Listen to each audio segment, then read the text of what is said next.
ఆరాధ్యకి వాళ్ళ బావకి పెళ్లి ముహూర్తం దగ్గర పడటంతో అక్కడ ఉన్న పంతులు గారు ఇక మాంగళ్య ధారణకి టైం అయింది. అందరూ ఆశీర్వదించండి అని చెప్పేసైతే తాళిని అందరి వైపు చూపించి, ఇదిగో నాయనా తన మెడలో తాళి కట్టు అని చెప్పేసైతే ఆరాధ్య వాళ్ళ బావకి చేతికి ఇస్తూ ఉంటారు. ఇంతలో అక్కడ ఉన్న ఆరాధ్య ఇంట్లో ఉన్న వాళ్ళందరూ అయితే చాలా సంతోషిస్తూ ఉంటారు. అక్కడ ఉన్న భానుమతి మాత్రం ఏంటి ఈ గౌతమ్ గాడు ఇంకా రాలేదు, ఎప్పుడో వస్తాను అన్నాడు. ఇంకా రాలేదేంటి? ఏం జరుగుతుంది? నాకు అర్థం కావటం లేదు అని చెప్పేసైతే చాలా టెన్షన్ పడుతూ ఉంటుంది.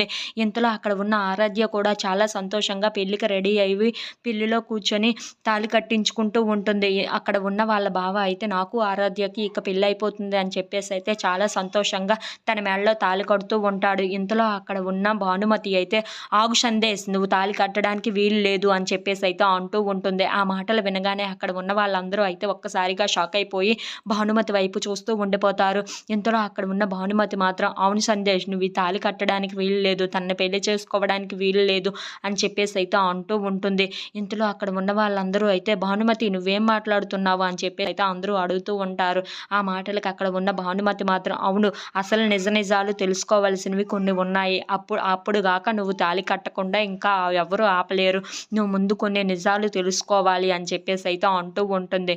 ఆ మాటలు వినగానే అక్కడ ఉన్న వాళ్ళందరూ అయితే ఒక్కసారిగా షాక్ అయిపోయి భానుమతి వైపు చూస్తూ ఉంటారు. If you like this video please like, share and subscribe.